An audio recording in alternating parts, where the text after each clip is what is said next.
And we're live. Oh, you on? You gotta turn on your mic. Rookie mistake, man. This is like episode Rookie 11. mistake. I know. It's I episode should be 11, practiced dude. by now. You should. You All see right. the equipment. Yeah. Shit. Welcome back, everybody. Welcome episode, I think it's 11, 12? I don't know. double digits now. Wow. Yeah, we're in double digits. We're All for right. sure in double digits. All right, we're in it deep now. Yep. Well, welcome back. It's been an exciting week. It has. It's been, 2 weeks. It's been 2 weeks. Brian went to Sundance, so we got to hear all about that. Yeah. Earnings coming out. YouTube not doing original programming. Bunch of like corporate actions too. Like there's a lot. Yeah. But yeah, I mean, I think right now, January 2022, all the full year annual reports are coming out. And it was a banger, right? Yeah. So it's the quarterly earnings, but it's the last one of the quarter, so they were all reporting on Q4. Yep. And the big thing was a lot of them are releasing subscriber numbers, which is great. Finally. I mean, some of them are like Peacock has always been like pretty. I mean, they're still being really sus about their numbers. Yeah, totally sus. I mean, that's the perfect way to describe it, right? They're just trying to hide a lot of it. Yeah, I think they reported like in the 40s something of users, but they're not all paying, and there also could be like some free. Okay, so they said 9 million paying subscribers, Which is peanuts, right? which is shit. Yeah. Honestly, I mean, if you compare to Netflix, which has like, I mean, in the U.S., like in UCAN, I think it's like 80. Yeah. Like, it might be even higher than that. I guess they get the advantage of being able to hide under the fact that they have like different VOD models, right? Like if you're just an SVOD service, then you have to show subscribers. But oh no, we have AVOD, we have like fast linear channels, and we have like SVOD. So let's just talk about signups in total, which make no sense. Yep. And I don't think they report ARPU. Like, I don't like a lot of these. I mean, they say there's 9 million paid subscribers, so they're paying, but we don't know how much they're paying because they have multiple tiers. And so, yeah. And I also thought they are reporting a new metric like active accounts, right? Yeah. So NBCU's Peacock reaches 24.5 million monthly active accounts versus reporting on like the 54 signups or whatever, which didn't make sense. But active accounts isn't necessarily a good measure either. I mean, this is just people who logged onto Peacock and watched something. Right? yeah. I mean, it's helpful to know, I guess, in terms of like how how active they are. But like if they're not paying, like if it's a free, I don't know. I mean, it does matter, but yeah. I think it's a step in the right direction because a lot of other companies use that. A lot of AVOD services use that. So Roku reports active accounts too. Yeah. But that makes sense because people are watching their TVs, right? right. It's like when they're using your product. Yeah. So, I mean, it's still a little sus, but I mean. Well, I think Peacock's struggling because they need to see like massive growth in order to justify this investment. So the big thing about Peacock is while the numbers, I mean, obviously you need kind of a barometer to even gauge whether that's a success or not. And if you look at like Netflix or Disney, it looks like abysmal. But if you look at like HBO Max or something, it's not terrible. Or like, I mean, God knows what Paramount Plus is. I don't think Viacom has announced their earnings yet. They also mix all their But they mix all their numbers, right? They do it between Paramount Plus, Showtime, and a bunch of other things. But I mean, this number, this like Comcast has an adjusted loss of 1.7 billion due to just the streamer. I mean, that's a huge fucking amount. And by the way, so they lost that much money, but they spent 1.5 billion on content for Peacock in 2021, which is also penny. I mean, it's not pennies, but it's like a fraction of the amount Netflix and Disney are paying for content. Yeah. And probably HBO Max. I don't know the number off the top of my head, but it's definitely more than that. Yeah. And they have to double. They're expecting to double it to $3 billion. So the question that is on everybody's mind is like, when are they going to be profitable? Like, or not only just profitable, but Netflix, I mean, is back into negative cash flow territory. Yeah. So if Netflix can barely even make money, what's Peacock's end goal here? What's the objective where they achieve profitability? These like traditional studios that are getting into streaming, they're using their profitable business lines to basically bankroll their streaming service because they're betting on the fact that these streaming services are the future. Yeah. So like when you look at it, it's kind of like a Ponzi scheme. It's know? totally a Ponzi scheme. I mean, they're all in negative cash flow area, and I mean, they're not profitable. They had an adjusted loss of 1.7 billion on 118 million in revenue in 2020, and 778 million in 2021. I mean, they're 3 times the loss right now. I don't know what they're trying to do. I think like there must be what annoys me is I don't get why they just don't play the arms dealer and just like cut this loss. Like Sony's been doing great. Yeah. Like Sony's been doing fine. Look, they're not making as much revenue from their streaming or from their content as much as Netflix is directly. Right. But they're not paying nearly as much. Yeah, there's some value to like staying in your lane and doing what you do right. And that's the thing. Like there's just not like, and now the market's getting so saturated with streaming platforms that now people are just paying for all these platforms. It's becoming cable again, but way more inconvenient. Yeah. And it's just overwhelming for people. Yeah. I mean, I think that's the stock that should get hit, not the other ones. You know? Yeah. Well, so Netflix, Netflix got buried. They've kind of recovered, not as much as like to go. Well, they even went from what, before. like 700 to what, 350, something like that. No, they haven't lost like 50% of their market value. But let's check. I thought like there was an article that was saying that they lost like 50 billion in one day or something just from market cap. They lost a ton, but I don't think they lost like their 50% of their entire market cap. I mean, regardless, it's just an over-exaggerated response by the market, right? They didn't do. Okay, so to the street, if you miss your numbers by like 0.1 million, they're gonna fucking tank your stock. Yes. But they still did add a whole bunch of subscribers. You know what I mean? Like it's like brings me back to my my Chinese upbringing days where they're like, oh, you got an A? Why didn't you get an A plus? You know, you fucking suck, son. Stereotypes exist for a reason. Huh? Yeah, I mean, but it's kind of the same thing, right? When there's an excellent streamer, they get penalized when they don't. When they do way better than everybody else. Well. Yeah, exactly. Yeah. Exactly. I think it was a combination of their fourth quarter wasn't great, but then also their guidance for Q1 was also pretty low. Right. Definitely lower than they're it's setting normally. The expectations low. So they're not only that, but they also made a really interesting comment in the call, which I still have to like listen to the whole thing. But apparently they acknowledged that potentially that competition within the streaming platforms has possibly affected growth, and it's like, oh really? Wow, that's crazy. That maybe there are people who are like maybe canceling a subscription to try out HBO Max, or they're finally acknowledging that it's kind of like a zero-sum game. Like there's only so many services that people are going to have. Like if you count 100 million households in the U.S. and each has an average of 3 subscriptions or 3.5 or whatever. Yeah. There's only so many subscriptions that people are going to get.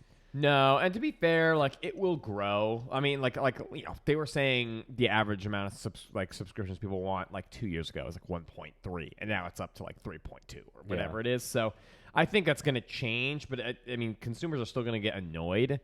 I think the big thing is whether like there's this idea that has Netflix kind of hit maybe a ceiling in the U.S. That's the big one, and The thing that Netflix constantly does is they say, well, look at the total TV time on, you know, televisions. Yeah. You know, like Netflix only has like 10% of the entire TV market, and only 40 of that is streaming. So like if you count all those people on linear television, eventually once they quit, they're probably going to come to Netflix. And that's always been their strategy. I don't know why though, because people, the 60% of people that are watching like broadcast are not watching it. I mean, maybe like a tiny amount of them, but most of them are not watching it for like scripted content. They're watching it for live events. Yeah, sports, especially sports. News, yeah. Like the Chiefs Bills game was like the highest rated NFL game in like 5 years. That was a great game though. It was a great game. So the NFL's doing great. Live sports are doing great, and Netflix is somehow trying to convince us that this market of people watching sports are gonna then add themselves to Netflix, and that doesn't make any sense. Well, because Netflix doesn't offer the same programming. They're leaning into sports just shy of like purchasing rights, right? So they're still doing all these like sports documentaries. So they're like, kind of testing the waters because they want to get in there, but they don't want to invest that much money. Yes. Like I bet you Reed is like, nah, let's not spend like $6 billion on like NFL rights or something. Sports are tricky, because I mean, they're long-term deals too. So yep, super long-term deals, and I think the sports that really matter are really expensive, right? Like they're disproportionately. It's not like a bunch of they're like 10 sports you can negotiate for, and they're all fighting for consumers' time. It's like really men's, like the NFL and NBA. The NBA and college football and basketball. Yeah. And then Netflix for now has been settling with kind of the niche sports like F1. Yeah. They're doing the golfing documentary. Yeah. So they might try to dip into like tennis documentary. You good? Oh no, you're good. You're good. Yeah. Ooh, crisis averted. Yeah, I was like, fuck, don't want to ruin your computer. But so they've been like dipping their toes, but and I'm sure the reason why they've been avoiding live sports is because they have to set up the infrastructure to do live programming, which they don't. They probably don't want to bother doing because it's going to complicate their business. Yeah. And like, I mean, the NFL's probably going to make them do ads, and Netflix doesn't want to get into the ad game. They're going to have to build out a whole ad sales. They don't want to get into that's a good point. ads. Yeah, because they're changing their model if they do. Yeah, they're like pretty much changing their entire model if they go into sports, like actually like broadcasting it, unless they do some kind of a deal where like they don't do ads. I mean, they have to pay. Why would they have to pay? They have to pay the NFL or any sport up front for the ads they would have sold if that. So it's. I don't know. I don't know if Netflix is going to try that, but in Netflix's defense, I will say that like a lot of what Wall Street's doing is kind of sus. Like, sure. I saw another article that said that Bill Ackman bought $1 billion worth of Netflix stock at its low. I mean, of course they were going to do that, right? I did see that. They're not going to hit their numbers, tank their stock, and then buy a ton of it. You know, right after. And like honestly, look, it's a market reaction to negative news, but that's just right sizing, right? Because in 2020, because of the pandemic, everyone got subscriptions and was watching shit at home. Yep. And then obviously it's gonna slow down. Like, I don't understand why people aren't thinking like, okay, that was gonna be expected, right? That was an unusual year. It's a black swan event. I think people did expect. I mean, Netflix was always constantly saying this. Like, you have to take in the pull forward effect, where like people who would have subscribed, later are signing up earlier than they would have if the pandemic didn't hit. And I think analysts did suspect that. I think the major reason for the drop was because I think Wall Street's finally understanding that Netflix is it. I think Netflix. I think they're seeing between the lines of Netflix actually believes that they need to do something else to like. I think Netflix is starting to show signs that they actually are aware and believe that there is a slowdown and they need to do something else. So they're getting into games. And now they're acknowledging the competition is like kind of getting more obvious into it. That they're like showing the gaps in their armor. Yes. Yeah. So now they're getting into games. They're getting more into sports. And like, so I think Wall Street's like, all this time, Netflix is like, no, we don't need to do anything else. Like, our business is going to be fine. Like, this is the game plan. And now they're starting to shift their strategy. And Wall Street's like, oh, maybe you weren't as confident about the strategy as you were making it out to be. Dude, just and keep that's fair. faking it till you make it. Well, I mean, that's been Netflix's whole thing. Yeah. Like, Netflix's whole thing has been kind of faking it till you make it. And, I mean, the good thing is I think we're finally getting to a point where because there's so much competition in the streaming universe, that Netflix is actually going to be forced to try to make good shit. Like before, or Netflix they're going to be a little bit more like intentional. Yes, like actually like curate more than they just like basically push out every show that they can possibly imagine and just like just do that. They're just doing this on every like script that they got. Yes. So now, right, exactly. So now I think they're actually going to have to be like, well, we don't know if this is going to be good, like, but we're going to greenlight anyway because we're Netflix. I think now they're finally like, okay, I actually want to read this script and I actually want to see if it's going to be good. Yeah. Because I think people are comparing it to HBO Max now, which HBO and even Apple, to be honest. Like, I am more confident when I see an Apple or a HBO Max show that's going to be better on average than an average Netflix show. Mm-hmm. And I think people at Netflix probably agree with that. And they're like, we might need to like change this up because that's going to define our brand now because everybody has a streaming platform. Everybody has a ton of content. So now we've got to establish that we actually have good content, which as far as it's been going right now, that has not proven to be the case at all. I mean, their big movie, Don't Look Up, which was supposed to be like their big like Oscar, like we have Leo, we have Jennifer Lawrence, wasn't even that good. Like it was like there's pretty mixed reaction from critics. Were they trying to like hold that up as like their Oscar bait? Oh yeah, is it really? Like it's. I don't think it's going to end up being, but it definitely. I mean, you had an all-star cast. You had Meryl Streep. You had. I mean, the pieces were there. All the pieces were there. It wasn't.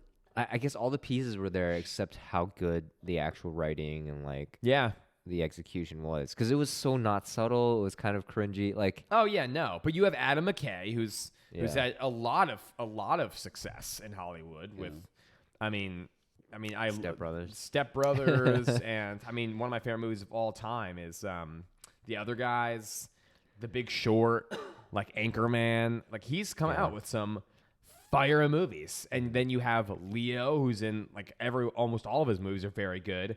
Jennifer Lawrence, who hasn't acted in a while. Jonah Hill, like the elements are there. If you put that into a financial model based on like prior box office, you'd be like, this is gonna be a banger, and it just didn't end up working out. And I don't know. I hated it. I did not like it at all. It was definitely like a little too over the top political, like beat your head over like with it. Which is like, I don't know. I mean, we talked about this last time. There's an art to that, the subtlety to it. Anyways, I will also say that the stock tanking is like, it's indicative of the industry maturing. It's not just Netflix, right? Like there's a bunch of them that also got hit. Like Roku also got hit, right? And their stock actually dropped like 60%. Roku did? And an even larger amount. It's just a reaction. Like the streaming market is maturing, so you're not going to you can't expect it to grow at the rates that it did before. I think it's a market reaction. It'll correct, and then some people will make some money once it corrects. I mean, I'm still just not convinced, and I think maybe Wall Street's starting to finally come around to this, is that like streaming by itself can ever be super profitable and cash flow positive in the long run by itself. Yeah. I think that even at Netflix's size, they're still not cash flow positive. And like the investment theory is, well, eventually they'll slow down their content spend, and then they won't have to. But it's like, well, as more people, if you slow down your content spend and there's more competition coming in, like, can you afford? Because you could lose subscribers that way. They kind of have to keep going. So it is kind of like a Ponzi scheme where like you kind of have to keep spending that money. I've been saying this for a long time. Like they have to focus on like their product now. Like they have to do something special with their actual product. Because you can't just beat all the legacy content producers in their own game. You have to do something a little bit different. They have to. There was a good interview with Bob Iger today that came out with the New York Times, where he basically said like Disney's approach was, if you have good intellectual property, you're gonna be able to survive. And that makes sense to me, right? Like, because they'll like, if you own Star Wars, like people will always. I mean, you'd have to really fuck up Star Wars, which, to be fair, Disney has tried their darnest to mess up Star Wars. I think they have. They pretty much several have. Times. But it's still like it still drives a lot of views, and it drives a lot of people at the box office still.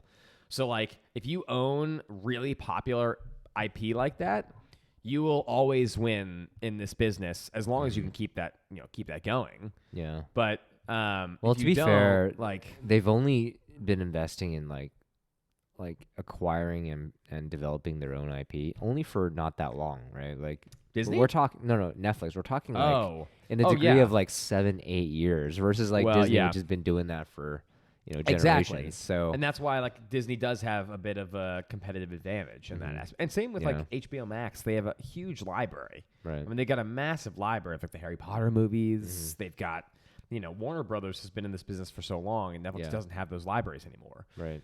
So, I mean, we'll see. I mean, it one quarter down. We'll see what happens next quarter. I don't know. We'll see. So switching gears. So Lionsgate got rumored to acquire STX. Yeah. Natural. I think it's now two small studios kind of trying to compete. Yeah. Smaller.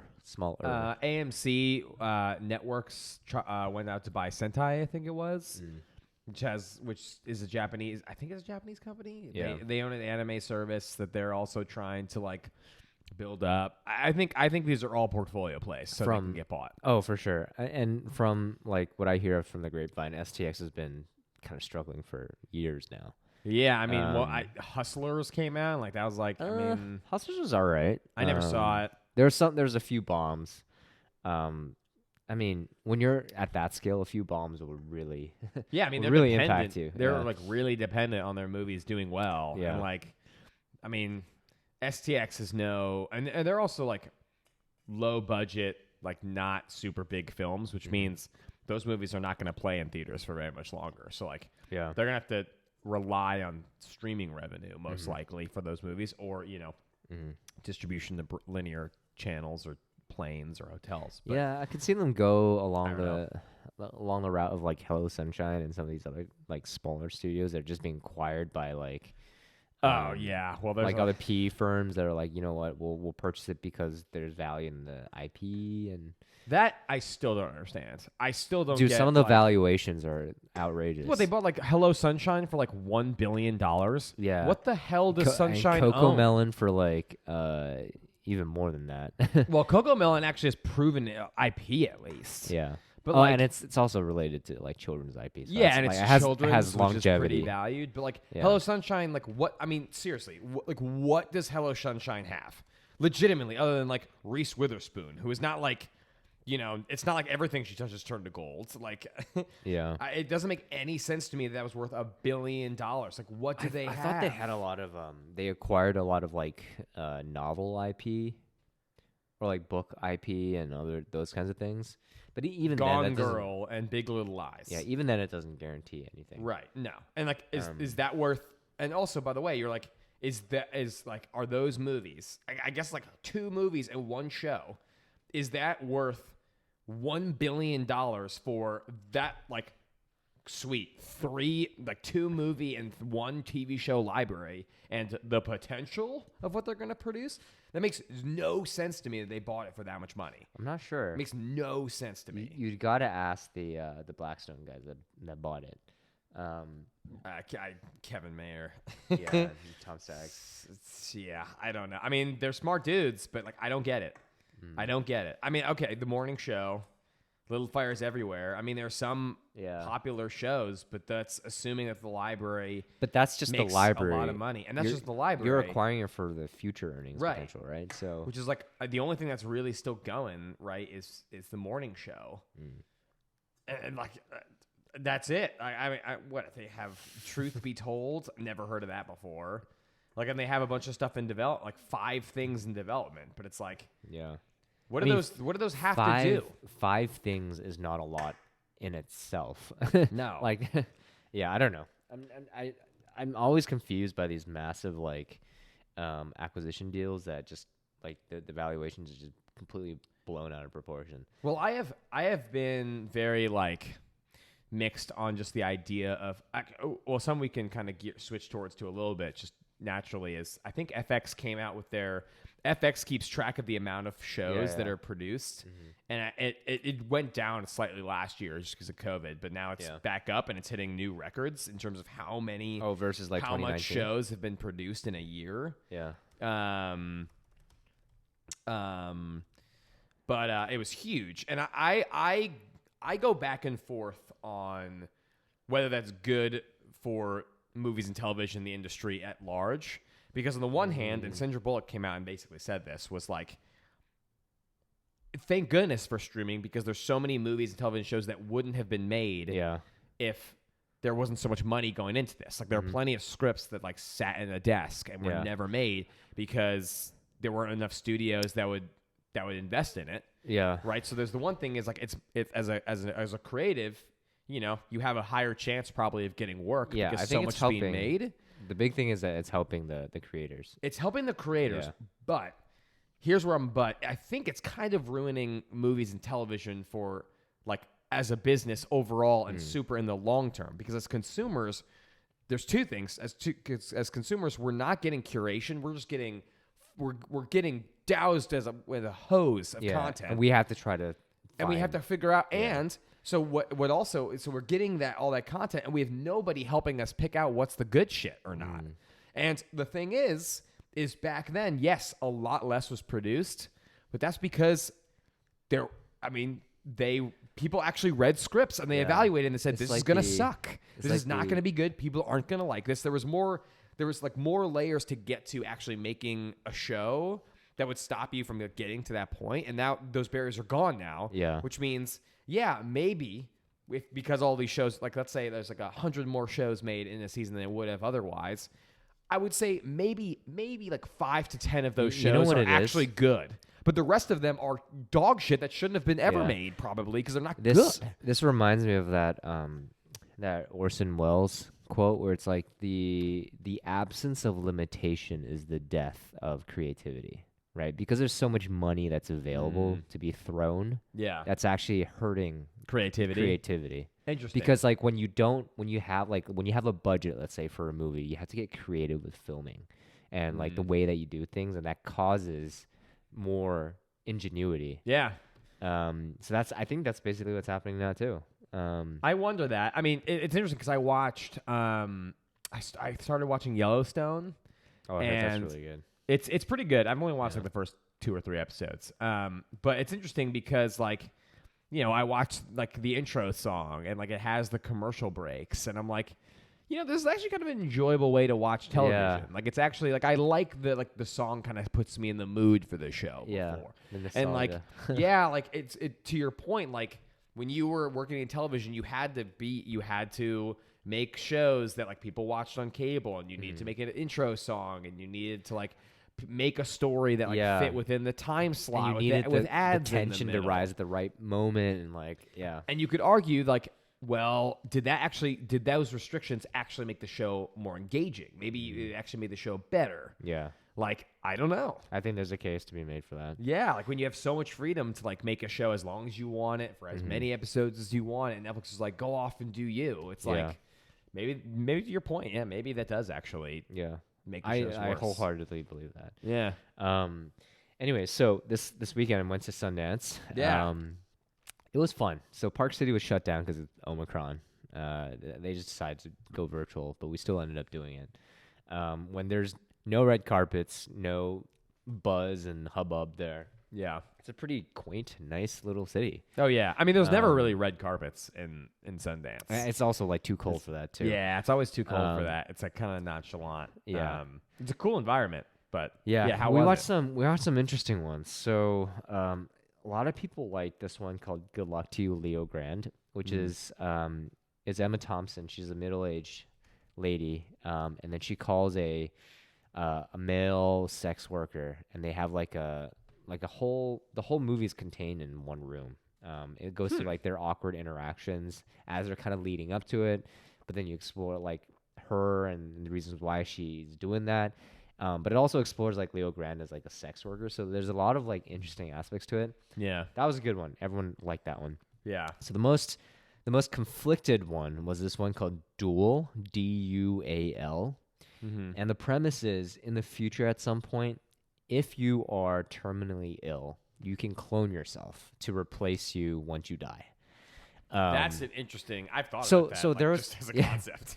So there's an Apple TV series called crap, it's blanking on me. It has Mahershala Ali in it. It's the same premise. Where you can like if you're terminally ill, you can clone yourself. But the twist on this one is, if for whatever reason you no longer are dying, so if you were terminally ill, you clone yourself, and then you're not terminally ill anymore. Then you have a clone of yourself. Then you and your clone wants to survive. Then you have to duel to the death. You have to duel to the death. So you're taking a risk. To take on the whoever stays. So it's a satire. It's a satire, but it's also kind of a black comedy type thing. Yeah. But you don't realize it until like halfway through the movie. So it's all serious and everything, and you're just kind of like, it's so weird that like some of the acting is off. But it's not off because they're bad actors, but because they intentionally made a choice with the way that they acted it. But you don't really realize it until halfway through. So it's so Aaron Paul's in it, Karen Gillan's in it. Yeah. And it fucking went into a bidding war. So it's one of those movies that like people are gonna watch and be like, what the fuck? But like there's gonna be a cult following at some point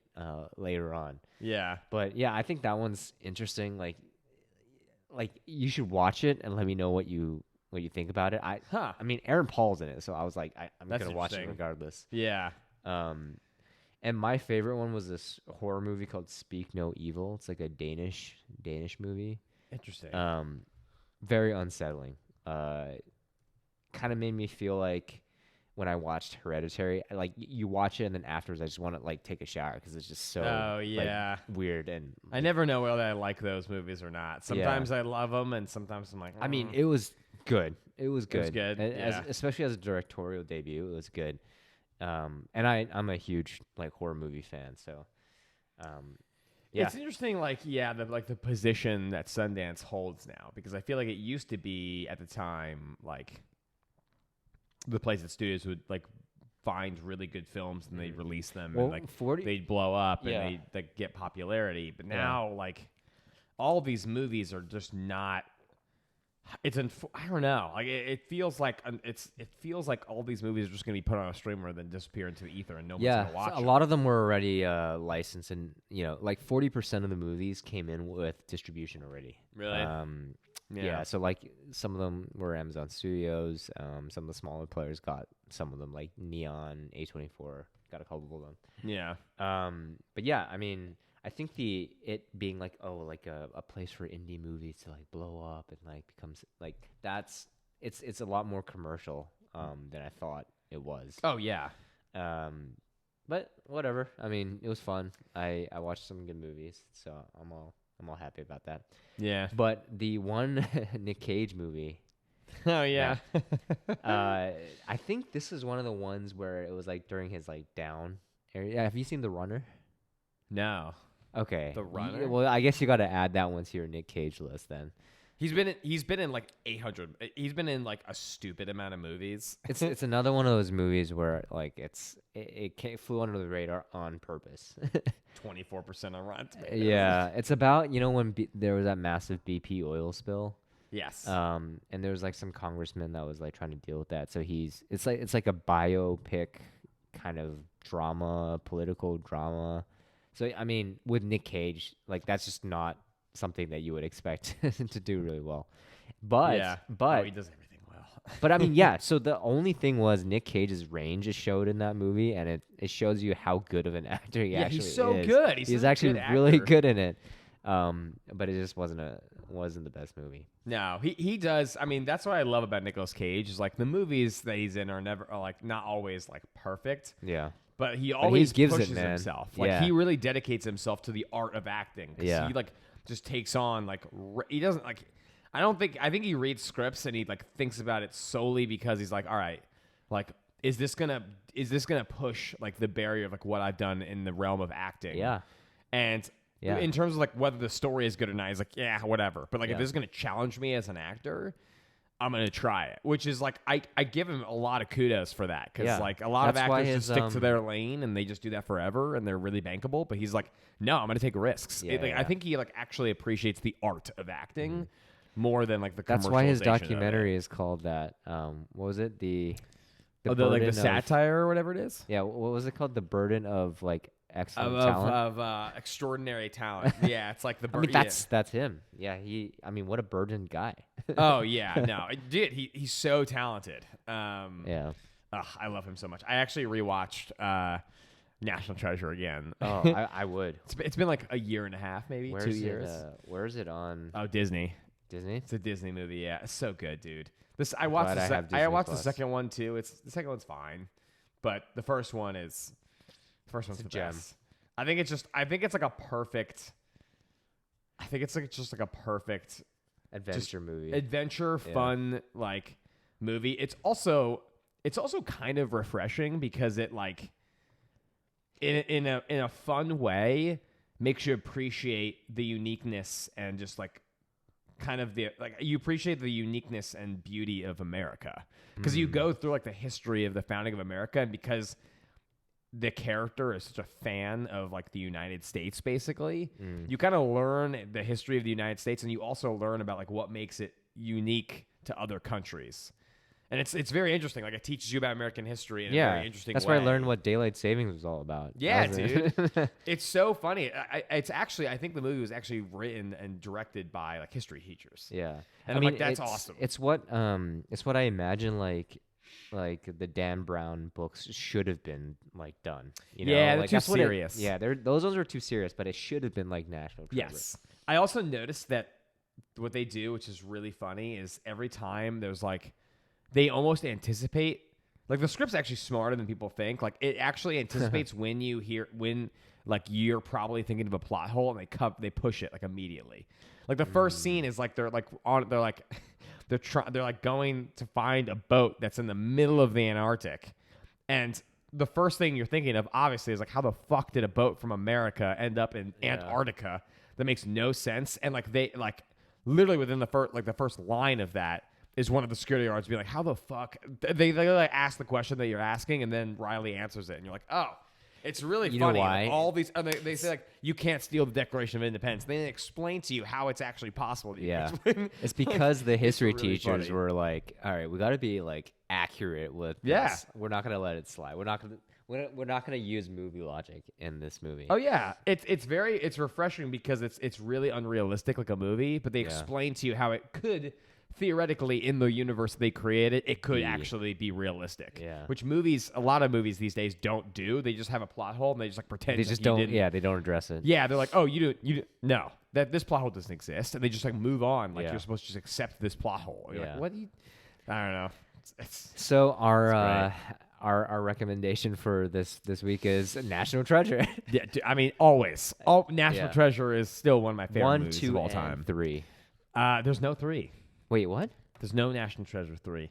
There was an announcement that there might be, but I don't know. You know why? There was an announcement. It's so funny how Hollywood like gets into these trends.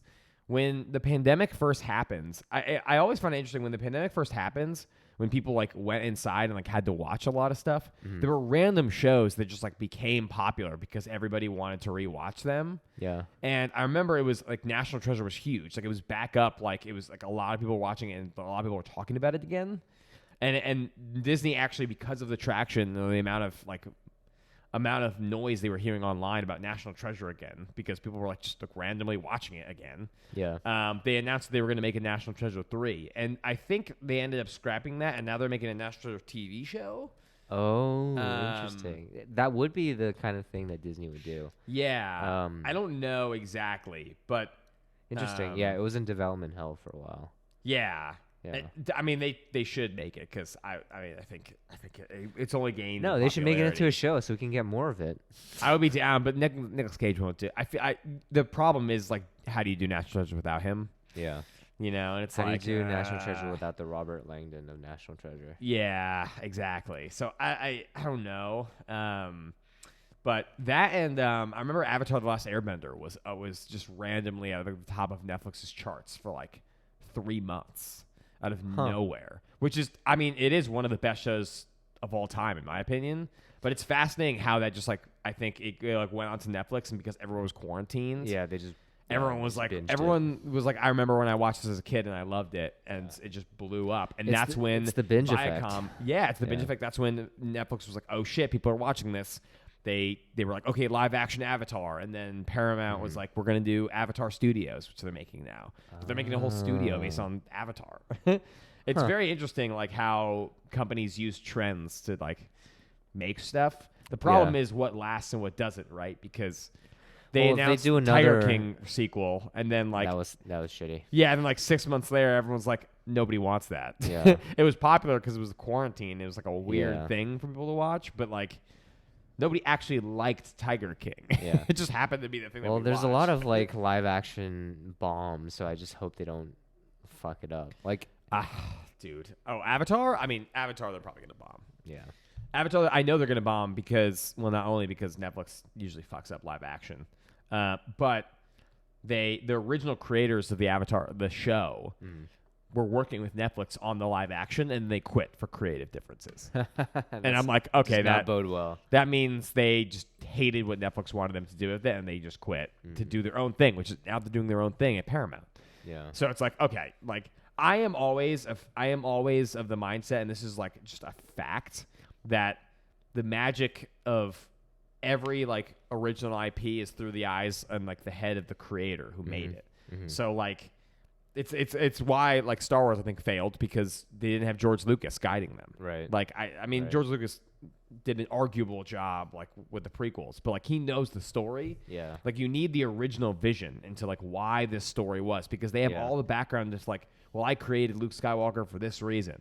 And like so with Avatar, if you don't have the original like the Avatar show isn't good because like of I don't know, it was funny or it was like the animation was good. It was because the writers and were geniuses. The vision. Like they had they had a unique vision that was very appealing. Yeah. And they knew how to like put that together in a very unique way. If you don't have those guys, it's not Avatar. Yeah. It's garbage. So I would be shocked if Netflix could pull it off, but they won't.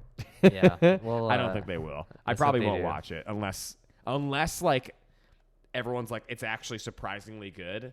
Then I'll watch it, but it's probably gonna be like the movie where I've never seen the movie. Yeah. I refuse. It's like me still hoping that one day a live action Dragon Ball Z is gonna be good.